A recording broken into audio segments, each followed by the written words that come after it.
미국 트럼프 행정부가 베네수엘라를 전격 공습한 가운데 이재명 대통령이 오늘 중국 국빈 방문 일정에 나섭니다. 한편 김병기 의원과 이해훈 장관 후보자를 둘러싼 각종 의혹은 연초에 정치권의 블랙홀이 되고 있는데요. 네, 두 분과 함께 정치권 소식 짚어보도록 하겠습니다. 배종호 한국정치평론가 협회장, 정호김 전 의원 나오셨습니다. 어서 오십시오. 네, 안녕하세요. 예, 안녕하십니까. 앞서 말씀드린 것처럼 이재명 대통령이 이제 오늘부터 3박 4일 동안 중국 국빈 방문하게 됩니다. 미중 패권 경쟁, 중일 갈등, 지금 산적하고 있는 해결 과제들이 굉장히 많은 상황에서 이재명 대통령이 내세운 이 실용외교가 과연 어떠한 방식으로 구현이 될지에 관심이 쏠립니다. 어떤 성과 좀 기대하고 계십니까? 일단 첫 번째로는 이재명 대통령께서 새해 벽두부터 중국을 9년 만에 국빈 자격으로 방문한다. 이 방문 자체가 저는 상당한 성과다 이렇게 생각을 합니다. 지난번에 에이펙 정상회의 때 시진핑 중국 국가주석이 11년 만에 한국을 방문해서 한중 정상회담 했고 그로부터 이제 2달 뒤에 중국을 방문하는데 중국의 초청에 의한 것이고 답방 형식의 방문인데 이번에 이제 두 차례 만나면은 지난번 만남을 통해서 한중 관계가 이전에 이제 완전히 파탄 상태였지 않습니까? 그래서 정상화에 시동이 걸렸다면은 이번에는 이제 한중 관계가 전면 복원이 될 수도 있지 않느냐라는 이제 그런 기대감. 이게 이제 첫 번째 성과를 좀 기대하는 그런 포인트고요. 두 번째로는 역시 이제 한중 경제 협력이 복원되고 강화될 것인가 이 부분입니다. 지금 이재명 대통령의 이번에 국빈 자격 방중과 관련해서 4대 그룹 총수를 포함해서 한 200명 정도 대규모 경제 사절단이 동행을 합니다. 그래서 대규모 경제 사절단이 동행을 해서 히토리 등 핵심 광물 이런 부분이 좀 안정적으로 수출 공급이 될 것인지 이런 부분하고 또 그리고 AI, 휴머노이드 등 로봇 분야의 한중 간의 경제 협력 성과가 나올 수 있을지 좀 기대가 되고 있는 그런 상황이고요. 지금 이제 남북 관계가 굉장히 교착이 돼 있지 않습니까? 대화가 사실상 단절돼 있고 그러다 보니까 한반도 정세가 굉장히 불안정합니다. 그래서 중국이 건설적인 어떤 역할을 통해서 이 남북 관계가 새로운 돌파구를 만들어낼 수 있을지 또 한반도 정세가 좀 안정될 수 있을지 이것과 관련해서는 이제 이재명 대통령께서는 시진핑 중국 국가주석에게 한반도 평화 프로세스 동참을 제의할 것으로 알려져서 시진핑 중국 국가주석이 어떤 반응을 나타낼지 좀 주목이 되고요. 그리고 역시 이제 한한령 문제에도 상당히 좀 기대가 되는 그런 대목입니다. 사드 배치로 인해서 보복과 관련해서 이 한한령 조치를 내렸지 않습니까? 그 이후에 한중 관계에서 문화 교류가 조금 이재명 정권이 들어서면서 확산이 되고 있지만 아직도 상당히 좀 부족하기 때문에 이번에 게임 관련 기업인이라든지 또는 엔터테인먼트 기업인이 이번에 대규모 경제 사절단에 함께 가기 때문에 이런 분야에도 어떤 결과가 좀 있지 않을까 기대하고 있는 그런 상황입니다. 여러 부분들을 이제 짚어주셨는데 이재명 대통령도 어쨌든 중국을 국빈 방문하기 전에 다시 한번 실용 외교에 대해서 강조를 하기도 했고 지금 지난 11월에 어쨌든 에이펙 정상회의 이후에 2달여 만에 다시 굉장히 빠른 시간에 마주 앉게 되는 겁니다. 이번에 좀 분위기 어떻게 예측하십니까? 제가 볼 때는 이제 중국 입장에서는 올해 미중 정상회담도 예정되어 있습니다. 그렇기 때문에 지금 중일 관계는 상당히 긴장이 계속되고 있지만 중국으로서는 소위 이제 그 펜스 멘딩이라 그래서 한국이라든지 미국과의 관계를 조금 순화해 보겠다라는 의지가 있는 것이고요.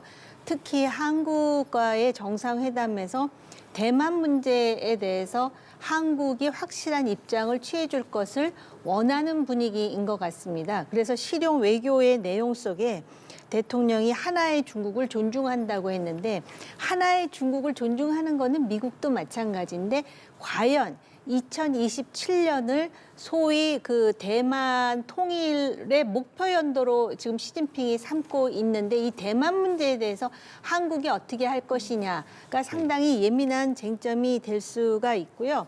아마 한국 입장에서는 바로 이제 그런 부분에 대해서 시진핑에게 어떤 그 언지를 줄지는 모르겠는데 한국 입장에서는 시진핑을 통해서 북한과의 어떤 공전, 평화 이런 것에 지원을 지금 요청하려는 것이 아닌가 이런 생각이 듭니다. 왜냐하면 한국의 외교부 장관이 중국의 대북 영향력에 대해서 언급을 하고 또 한국의 통일부 장관은 남북 관계를 특수관계가 아닌 북한을 주권국가로 인정한다라는 취지로 지금 발표를 하는 것으로 봐서는 중국은 한국의 대통령에게 결국은 대만은 중국의 일부라는 것을 약속받고 싶은 것이고 한국은 북한과의 평화 공존을 위해서 소위 그동안의 김대중 정부의 햇볕 정책도 결국은 통일이 궁극적인 목표였는데 지금은 통일이 아니고 주권 국가로 인정한다라는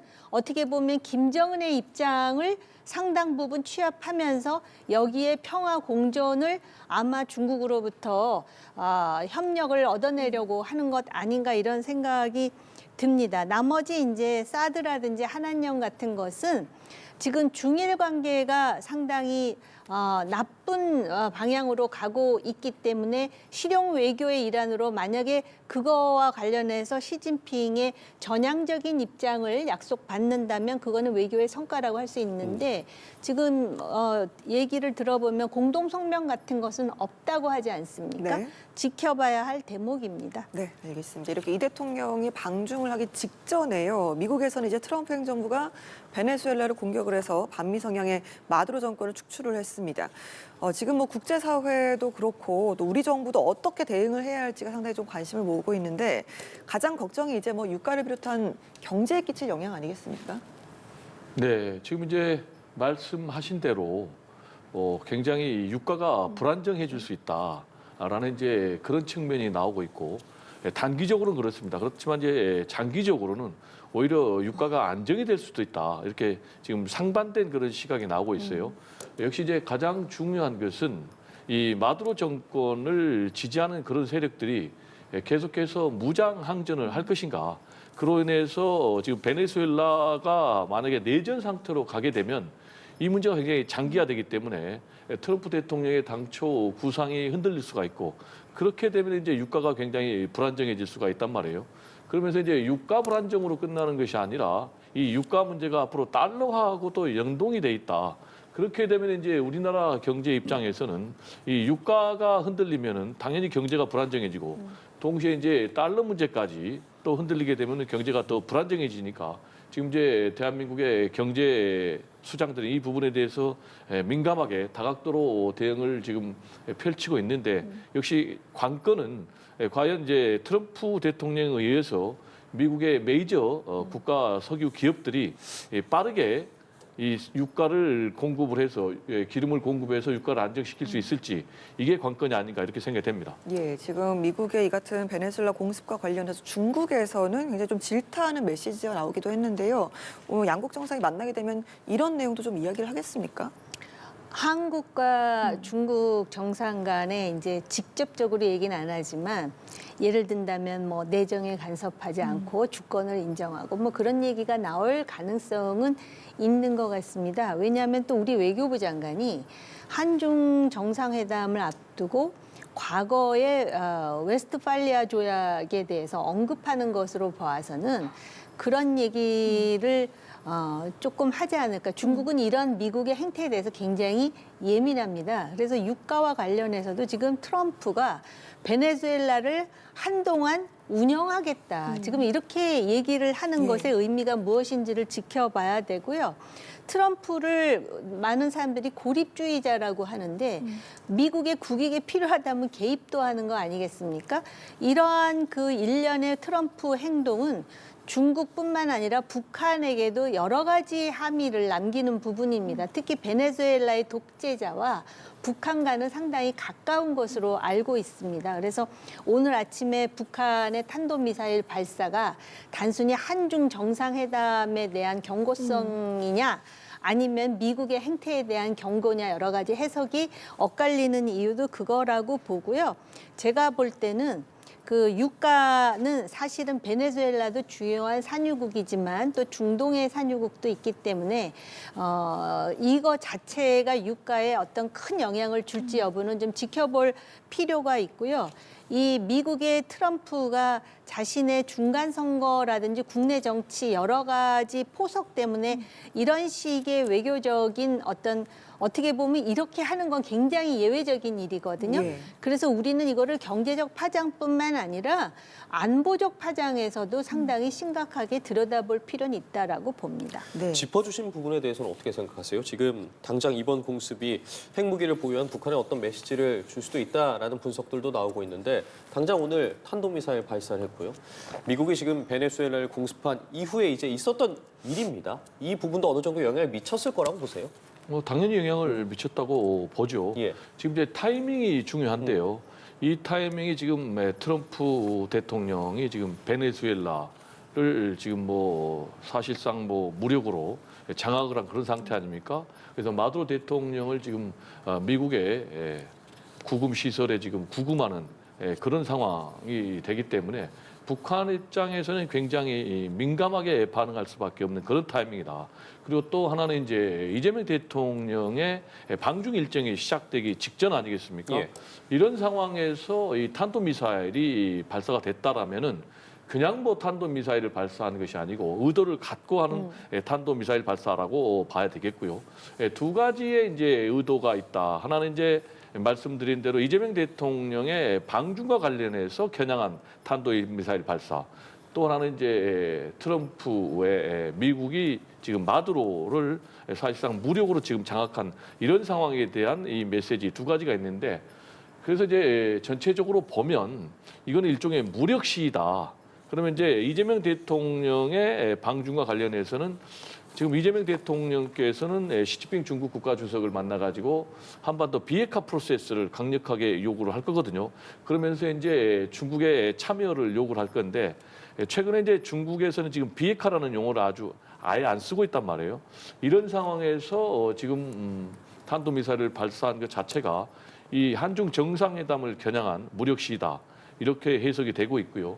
지금 베네수엘라를 미국이 이제 침공을 한 그런 상황인데 이것과 관련해서는 지금 베네수엘라는 군사력이 없지만은 우리는 탄도미사일이라는 군사력이 있다. 그리고 더 나아가서 우리는 핵무기도 있다라는 것을 지금 보여주기 위한 대미 겨냥 무력 시위가 아닌가 이렇게 분석이 됩니다. 짧게 좀 여쭤볼게요. 그러면 이제 한국과 중국 그리고 북한과의 이 관계는 어떻게 될 거라고 보세요? 단편적으로 봤을 때 단기적인 기간에서요. 대통령은 예. 외교적으로 이제 비핵화 프로세스를 이제 협력 요청한다라는 게 언론 보도로 나오긴 했는데요. 중국도 지금 비핵화라는 표현을 안 쓸 뿐만 아니라 북한은 이미 오래전부터 핵 보유국임을 천명하고 헌법에도 명기했는데 이게 받아들여질 거라고는 저는 개인적으로 상당히 비관적으로 보고 있고요. 오히려 외교적으로 이제 그런 요청은 하더라도 우리가 실질적으로 지금 핵을 가지고 그 도발 태세를 계속 견제하고 있는 북한에 대해서 좀 더 현실적인, 저 대통령 표현으로 하자면 실용적인 그런 어떤 안보에 대한 전략을 재구성해야 될 때라 이렇게 생각을 합니다. 네, 자 이번에는요. 자 갑질과 폭언 논란에 휩싸인 이해운 기획예산처 장관 후보자에 대한 추가 의혹이 또 나왔습니다. 이번에는 배우자 관련인데 인천공항 개항 전에 영종도에 부동산 투기를 했다는 주장이고요. 여기에 있어서 국민의힘은 낙마 총공세에 나선 모양새입니다. 정계 은퇴까지 압박을 했더라고요. 네, 지금 이해운 후보자에 대한 폭로가 전방위적으로 지금 나오고 있는데 우선 보좌진 갑질, 그 다음에 지금 이제 부동산 투기, 그 다음에 이제 경제학자로서 과연 정치인으로서 그동안에 견제했던 그의 경제 비전이 이재명 정부의 경제 정책이라든지 다양한 그 재정 확장과 관련해서 조우할 수 있겠는가. 네. 그런데 이제 계속해서 사실은 그 보좌진 갑질에 대한 충격이 아직 가시지 않은 상태에서 이런 투기가 이제 사실로 밝혀진다면 남편이 지금 투기를 했다 여러 가지 주장이 나오는데 이거에 대해서 지금 이해운 후보자 측은 사실이 아니면 아니라는 반박을 신속하게 해야 될 것 같습니다. 그래서 이런 일들이 쌓이게 되면 아무래도 그 민주당의 임명권자로서도 상당히 부담을 가질 테고 지금까지의 입장은 대통령실에서 나온 입장은 청문회를 일단 지켜보겠다라는 네. 것인데 만약에 여기서 계속해서 이런 악재가 쏟아지면은 이해운 후보로서는 상당히 고민이 크지 않을까 이런 예. 생각을 해보게 됩니다. 보좌진 갑질 의혹에 이어서 이제 배우자의 부동산 투기 의혹까지 전방위로 퍼지고 있는데요. 이 같은 상황에 대해서 좀 어떻게 보고 계십니까? 한마디로 얘기하면 뭐 바람 앞에 촛불과 같은 그런 신세가 아닌가 생각이 됩니다. 이 폭언으로 시작을 했지 않습니까? 네. 논란이. 그래가지고 지금 갑질 논란으로 비화가 되고 있는 상황에서 이번에는 이제 부동산 투기 의혹까지 문제가 되고 있어요. 물론 이제 부동산 투기 의혹의 논란은 국민의힘에서 공격을 한 것입니다.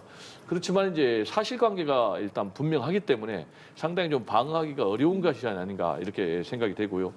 인천국제공항이 문을 열기 1년 전에 잡종지를 샀다는 거 아니겠습니까? 공시지가 기준으로 한 13억 정도 되는데 3배 정도 올라가지고 뭐 한 9억 정도 된다고 그러는데 이 자체를 과연 우리 국민들의 눈높이에서 수용할 수 있겠는가? 저는 개인적으로 굉장히 수용하기 좀 어려운 것이 아닌가라는 그런 것 때문에 가장 지금 중요한 것은 국민 여론 아니겠습니까? 또 이재명 대통령도 늘 강조하는 게 정치는 정치인이 하는 것 같지만 국민이 한다라고 말씀을 하고 있기 때문에 이 얘기는 이제 국민 여론을 가장 우선시한다라는 것이기 때문에 청와대가 현재는 신중 모드지만 국민 여론이 계속 악화된다면 청와대도 더 이상 방어할 이유는 없다라는 생각이 좀 들고요. 당장 지금 민주당 내에서도 사퇴해야 된다라는 이제 그런 요구가 나오고 있는 그런 상황. 그렇다면 이제 청와대 입장에서는 과연 대통합 또는 탕평의 정치라는 명분으로 이 이해운 후보자를 보호할 가치가 있는가라는 부분이 이제 고민 지점일 것 같아요. 그러나 제가 볼 때는 전체적으로 좀 상당히 위험 수위를 넘었다. 그리고 이제 언론에서는 계속 문제를 파헤칠 거예요.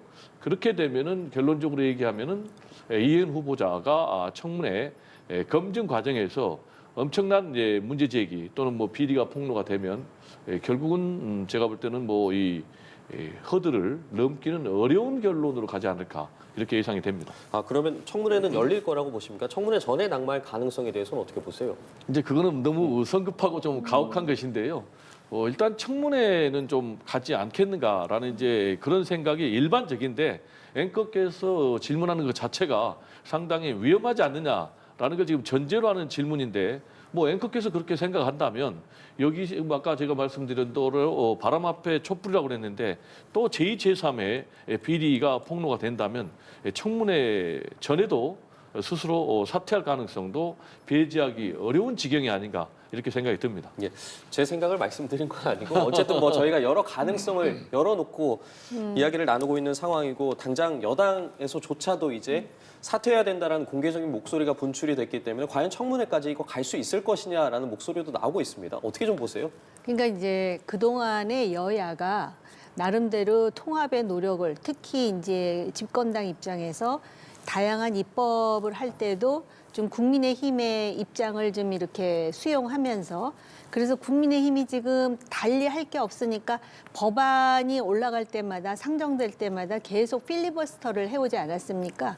그럴 정도로 지금 당과 당 사이의 관계가 좋지 않은 상태에서 갑자기 통합의 이름으로 이해운 지명자 후보가 되다 보니까 국민의힘에서의 그 반발 심리가 굉장히 컸습니다.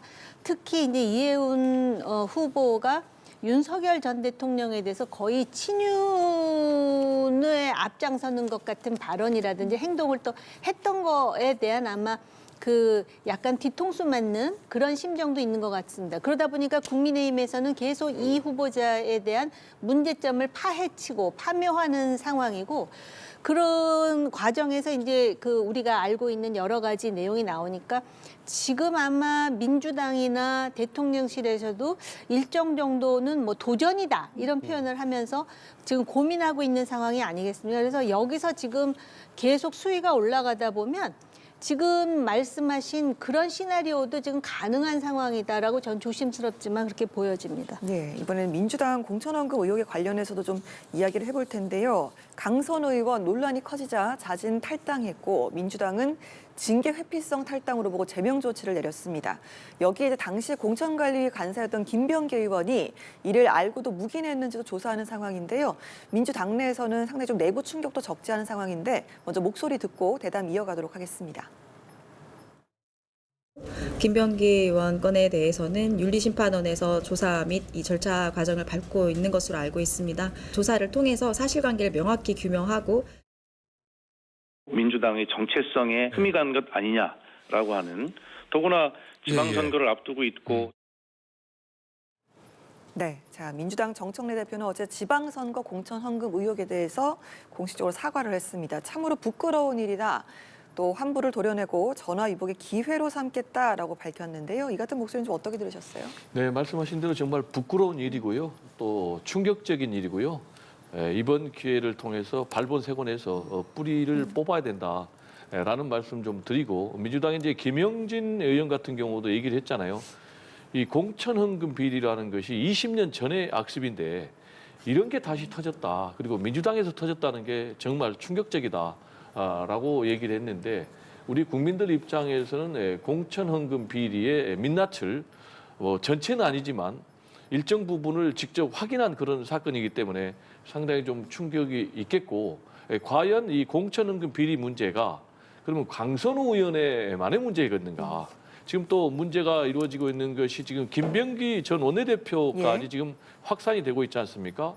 뭐 1,000만 원, 2천만 원씩 각각 구의원을 상대로 받았다가 여기는 이제 돌려줬지만 돈이 오고 간 거는 이제 사실로 거의 지금 굳어지는 그런 의혹이 제고 있기 때문에 국민들 입장에서는 굉장히 충격이 클 거고, 그렇다면 다시 또 묻고 싶은 게, 그러면 강선우, 김병기 두 사람만의 문제겠는가? 또 이게 민주당만의 문제겠는가?